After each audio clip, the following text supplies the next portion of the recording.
Hi, everyone. It's Reverend Laurie here with Unity of Ocala in our second week of May for our Wednesday Love Notes. I've been thinking these past 12, now 13 months in this pandemic pause have given us time to think about our lives in a very deep way. And I've been doing that. I've been thinking about how I go through my daily life individually and with my family, with my friends, with my artist community, and with my church community, with my spiritual community, and thinking about what's really important. Because if nothing else, this past year has taught me about what's important and what's not, and things that I thought were very important to my individuality, my spirituality, my family, my art community aren't really. And those things that are important. And it has taken time to go deeply within and even bring up practices that I learned in ministerial school. One such practice in particular is called psychosynthesis, that was taught to us by a divine doctor of medical sciences, but also therapeutic sciences and sciences of the mind, Dr. Robert Brummett. You may have read some of his books. He is also a Unity minister, but he was a great professor there, and I got to spend time in several of his classes. And one that really affected me in a deep and profound way is actually a technique that many Unity ministers use in counseling. It's called psychosynthesis.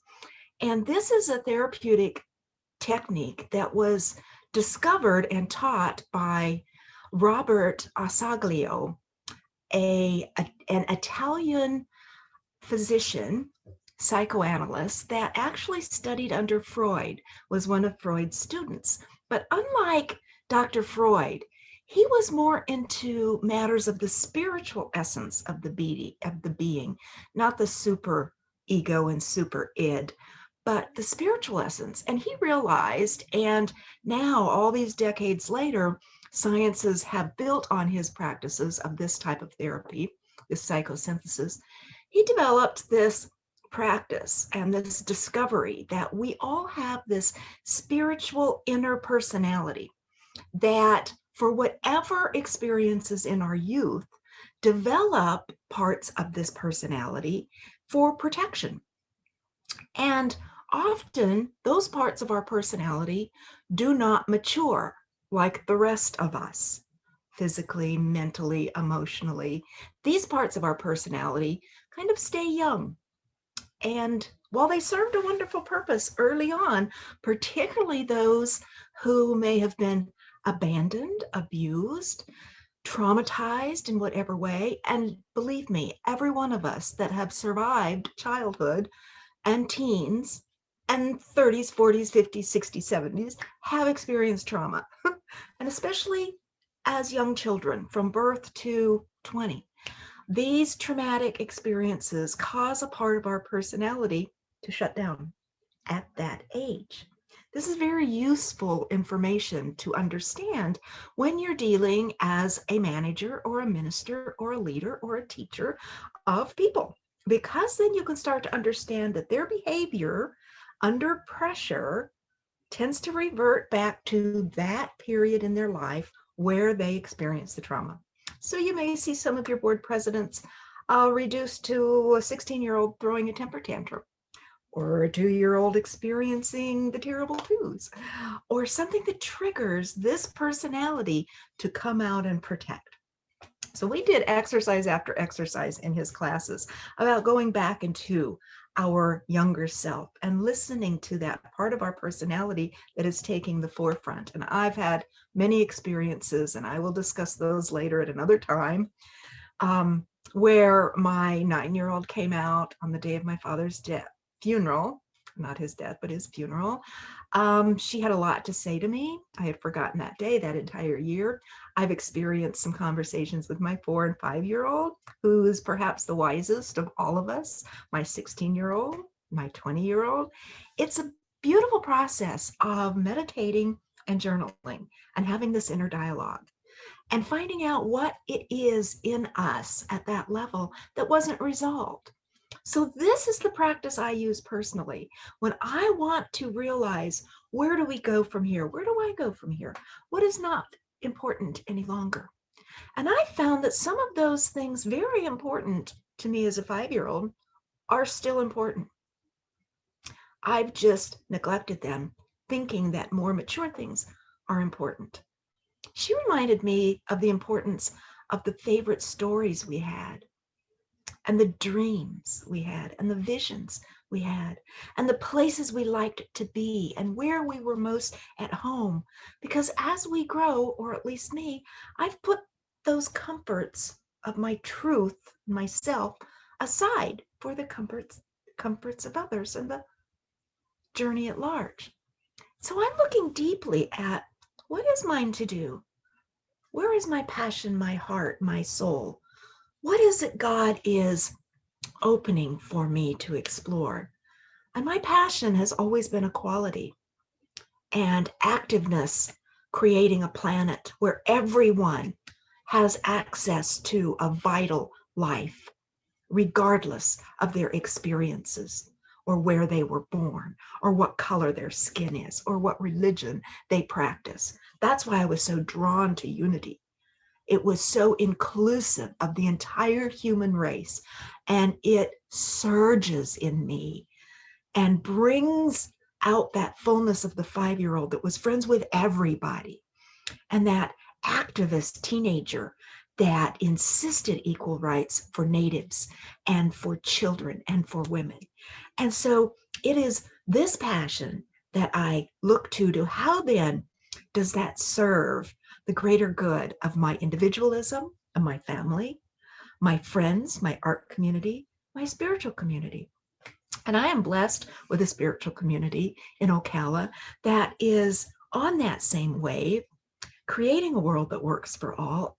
And in doing so, learning about all of those that we share the stewardship of this great planet with. And right now, we are in the month of Ramadan, which is the highest holiday, holy days of the Muslim tradition. It ends tomorrow night, Wednesday. I'm taping this on Tuesday, but you'll hear this on Wednesday. Ramadan ends at sundown Wednesday, and Ramadan is a time of fasting and of prayer. The fast begins for the entire 30, some observe it for 40 day, begins at sundown, and from sunrise to sundown is constant fasting, prayer, meditation, songs, worship. It is a time to look deeply at their lives and realize, because of the fasting, who among their tribe and their community are less fortunate, who among them are starving, who among them needs lifting. This is a time to really go within and listen to Allah. It is a time that celebrates the gifting of the Quran to Muhammad, the leader of the Muslim tradition. It starts with that tiny sliver of the moon that is a crescent over Mecca, the home of pilgrimage. It is a time of intense awakening to what is important in that tradition. It is so similar to Lent, so similar to Rosh Hashanah. It is so intriguing to me how all of the great religions share the same tradition, the same time of pause and realizing what's important, the same time to realize charity and good works. This runs throughout all. And it's interesting, even the same characters in the scriptures where Muhammad was visited by the angel Gabriel, the same angel that has visited many Christian saints, including Joseph Smith, who was given the 12 tablets and notified of that by the angel Gabriel. He's a busy angel going around letting people know that a baby Christ is coming, that the Quran is being born, that the plates, the golden plates, and the covenant of Moses is being donned. these things are similar. And it's our diversity that makes this rainbow of the human race so glorious, but it is also our similarities that we are many different colorful threads woven into the same beautiful tapestry. We are all on a path of seeking, a path of oneness with God. And so part of our journey is to unite with other traditions, learn about them, enjoy them, celebrate them. So in these coming months, as we journey to our next great vision of unity of Ocala and unity at large, we're going to be inviting some of the wonderful teachers of other faiths and worshipers of other faiths to come to Unity of Ocala, to come with me on YouTube and have a chat and have an open dialogue about who are you? What's so fabulous about you that we want to know? How can we support you and love you on your mission as you support and love us on ours? I'm going to bring in a dear friend of mine who is a Taoist priestess and has been studying Taoism for many, many years. She is an extraordinary soul. I'm going to ask a new friend of mine. I had to be referred to an attorney as we go through my husband's experience in this part of his life, making sure that we have covered all the bases in this chapter of his will and all of those things, helping him with the medical care he needs. And so I met this extraordinarily beautiful, sweet Muslim attorney, this woman who is brilliant and kind and just wears the beautiful scarves, and I can't wait to have delicious conversations with her. I'm going to invite her to come speak to our organization and just talk about whatever she would like to talk about and maybe answer some questions. We'll be bringing in some Jewish friends to blow the shofar at the high holidays. We'll be bringing in some of those mystics and mystical teachers, some of those leaders of the unity traditions, and all around the spectrum, from Sikhism to Jainism to Buddhism and everything in between. So I know you'll be excited to welcome these folks in as we continue our journey and redefine our vision and our mission as we join together with others steeped in the wisdom of God, ready to, with intention and love, create a world that works for all God's children and all God's creatures. And I found a fun poem in my Susceptible to Light poem book that reminds me of how we can be bold about who we are, the beauty in us, the joy in us, the love in us, not the anger and the rage and the hate and the opinions. That's not of God, but the truth of us, the redness of the roses in us, the blueness of the blueberries in us, the pinks and oranges of a sunset in us, those God-given gifts in us that we are ready to share with the world and not shy from that. And this is when I go through Facebook and things online that are so ugly and offensive, and everybody's just filled with fear. Not everybody, but those that react that way are filled with fear that something they think they believe in and hold to is going to be taken from them. They've been led to believe that it is us against them, or that there's not enough to go around. But that is not a spiritual principle. That is not a God of love. God gives equally to all. You don't have to be angry and carry guns to get your way. God is your way and will give you everything you need to simply bloom where you are. So this journey in these next few weeks is about seeing what's blooming and celebrating it. What if I told the flower? This is her poem. What if we told the flower? What if we told the flower, don't bloom? And told the birds, don't sing. And told the petals, don't you dare show your tenderness.